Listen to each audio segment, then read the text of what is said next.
بسم اللہ الرحمن الرحیم۔ بہت شکریہ آپ نے میری اس ویڈیو کو دیکھنے کے لیے وقت نکالا۔ حروف تہجی میں ایک حرف ہے ضاد۔ اس ضاد کے بارے میں بہت زیادہ اختلاف پایا جاتا ہے۔ پاک و ہند میں اس ضاد کو بعض لوگ ضاد پڑھتے ہیں، یعنی ضا کی آواز پر پڑھتے ہیں، اور بعض ضاد پڑھتے ہیں۔ اس ضاد کو پڑھنے کا مخرج یہ ہے کہ زبان کی کروٹ اور اوپر کی داڑوں کی جڑ سے لگ کر یہ ضاد ادا ہوتا ہے۔ صحیح اس ضاد کو ادا کرنے والے بہت کم لوگ ہیں، لیکن جو اختلاف یہاں پر پایا جاتا ہے، بعض لوگ یعنی دیوبندی اور وہابی اہل حدیث جو ہیں وہ کہتے ہیں جناب یہ ضاد ہے، ضاد نہیں ہے۔ تو آئیے میں آج آپ کو دلیل کے ساتھ آپ کے سامنے یہ ثابت کروں گا یہ ضاد ہے یا ضاد ہے، اس کو کیا پڑھنا چاہیے، اور اس میں دو طرح کے موقف رکھوں گا۔ ایک تو عرب کے قراء حضرات کہ ان کا نظریہ اس بارے میں کیا ہے، کیا وہ ضاد پڑھتے ہیں یا ضاد پڑھتے ہیں، ایک تو یہ آپ کے سامنے ویڈیو کے ذریعے میں دکھاؤں گا، اور دوسرا علماء دیوبند کا موقف بھی آپ کے سامنے رکھوں گا کہ علماء دیوبند کا موقف اس بارے میں کیا ہے۔ وہ بصورت ویڈیو ہوگا، اس کو ملاحظہ کیجئے اور اپنی اصلاح کیجئے، اور قرآن پاک کو تبدیل نہ کریں۔ اس کا جو اصل حرف ہے وہ کیا ہے، وہ اس ویڈیو کے بعد آپ کو اندازہ ہو جائے گا۔ آپ دیکھیں اور خود فیصلہ کریں کہ اس کو ضاد پڑھنا ہے یا ضاد پڑھنا ہے۔ ویڈیو ملاحظہ فرمائیں۔ غير المغضوب عليهم ولا الضالين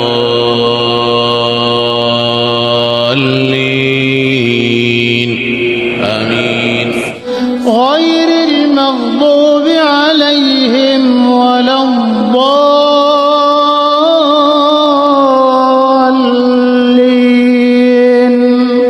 آمين غير المغضوب عليهم ولا الضالين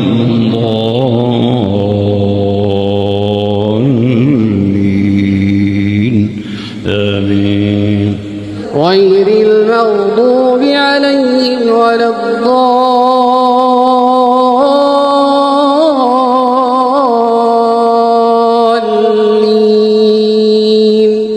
آمين غير المغضوب عليهم ولا الضالين آمين غير المغضوب عليهم ولا الضالين آمين غير المغضوب عليهم ولا الضالين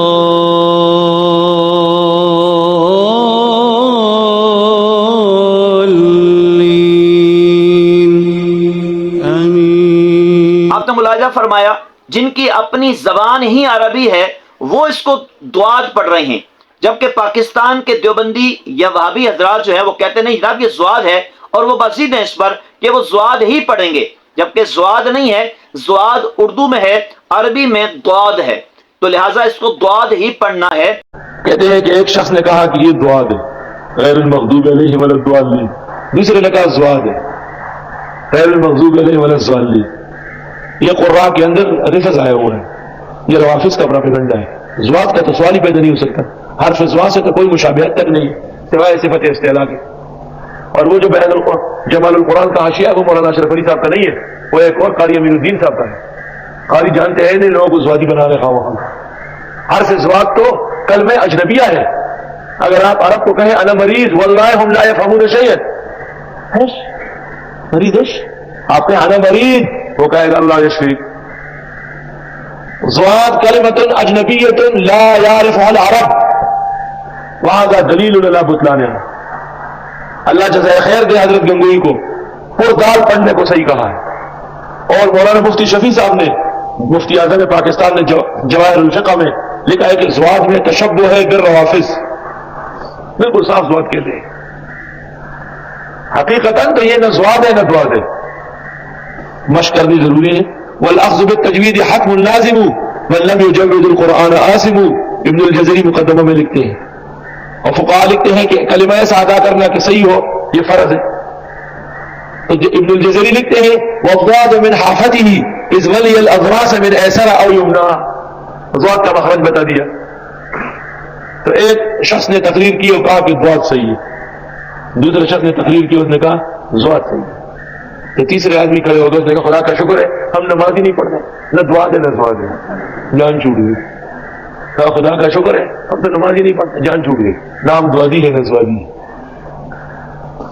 بلوچستان میں ایک تلفظ ہے غداد ولا حول ولا قوت الا باللہ، توبہ توبہ، وہاں کے علماء کو اس کی تصحیح کرنا چاہیے ورنہ فتنہ اعظم ہو جائے گا ملک میں۔ اور مفتی زروالی صاحب کا کلپ بھی آپ نے ملاحظہ کیا کہ اس میں مفتی زروالی صاحب نے یہاں تک کہا کہ اگر جان بوجھ کر ضواد پڑے گا تو اس کا نکاح فاسد ہو جائے گا۔ یہ قرآن کی تحریف ہے اور یہ قرآن میں تبدیلی ہے، یعنی جو حرف ضاد ہے اس کو ضاد پڑھنا، قرآن کو بدلنا ہے۔ تو لہٰذا ضد چھوڑیں اور اپنی اصلاح کریں، اور اس حرف کا جو اصل مخرج ہے ضاد ہے، اس ضاد ہی کو پڑھیں، ضاد نیا نہ پڑھیں۔ اگر آپ ضاد پڑھتے ہیں تو ضا اور ضاد میں کوئی فرق نہیں رہے گا۔ مثال کے طور پر ولا الضالین ہے، اگر اس کو ہم ضالین پڑھیں تو یہ ضا ہو جائے گا، ضاد نہیں رہے گا۔ کچھ عقل سے بھی سوچ لیں تھوڑا سا۔ اور اگر آپ عرب کے قرآن کے سامنے ضاد پڑھیں گے تو آپ کو کان سے پکڑ کر اٹھا کے بھگا دیں گے، یہ آپ غلط پڑھ رہے ہیں، یہ تو آپ حرف کو بدل رہے ہیں، قرآن کو بدل رہے ہیں۔ تو اسی بات سے اندازہ لگائیں کہ دیوبندی جو ضاد پڑھتے ہیں ان کے پیچھے نماز ہو جاتی ہے۔ خود غور کیجئے گا، جو بھی لوگ قرآن کو بدل رہے ہیں ان کے پیچھے نماز ہوتی ہے۔ پھر آپ کہتے ہیں ہم اپنے بچوں کو وہاں پڑھائیں گے، کوئی بات نہیں، قرآن ہی تو پڑھتے ہیں، قرآن ہی تو پڑھتے ہیں، لیکن قرآن میں تبدیلی کر رہے ہیں۔ ضاد کو ضاد پڑھ کے قرآن تبدیل ہو رہا ہے۔ آپ کا بچہ جو قرآن کی تعلیم حاصل کرے گا کیا اس کو ثواب ملے گا؟ بلکہ الٹا گناہ ملے گا اور آپ بھی گناہ گار ہوں گے۔ سونا چنگل رات اندھیری چھائی بدلی کالی ہے، سونے والوں جاگتے رہیو چوروں کی رکھوالی ہے۔